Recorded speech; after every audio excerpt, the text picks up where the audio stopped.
Unatafuta majibu kwenye maumivu, lakini majibu yake yapo juu ya maumivu.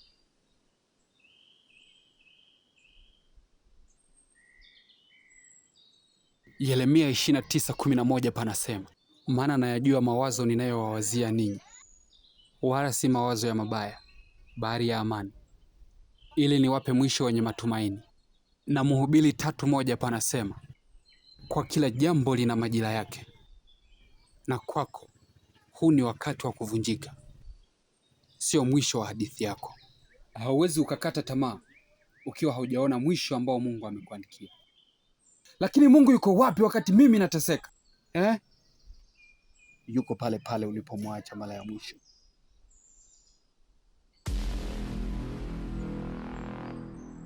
Huo ni udanganyifu wa kiakili unaoitwa confirmation bias.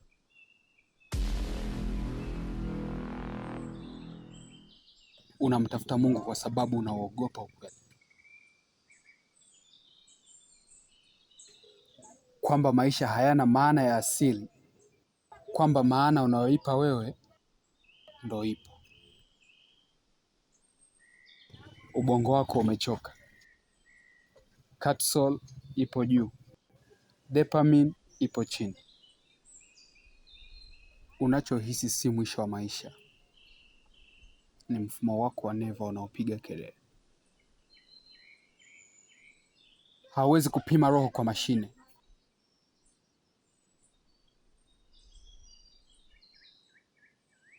Na wewe hauwezi kudhibitisha Mungu kwa maneno.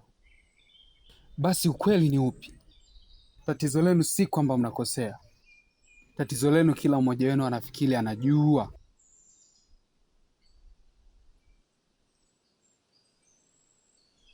Wewe unataka ukweli, basi vumilia kidogo. Ukweli hauko nje yako. Ukweli ni unavyoamua kuutengeneza. Hata hii dunia unavyoiona inaweza isiwe halisi. Unamaanisha nini? Nani anaweza kudhibitisha kuwa hii si ndoto au simulation au akili yako inacheza na wewe? Huo ni upuzi wa kifalsafa. Na wewe unasema kila kitu ni kemikali. Nani alikwambia kemikali hazina maana? Na wewe unasema kuna Mungu, lakini unamtengeneza kwa maneno yako. Unajua kitu cha ajabu nini? Hawa watu wawili hawapo. Unasemaje? Huyu mchungaji ni hofu yako inayohitaji tumaini. Huyu scientist ni akili yako inayoogopa kuumizwa tena. Hapana. Hapana. Wewe ndio unawaumba. Na mimi pia ni sehemu ya fikra zako.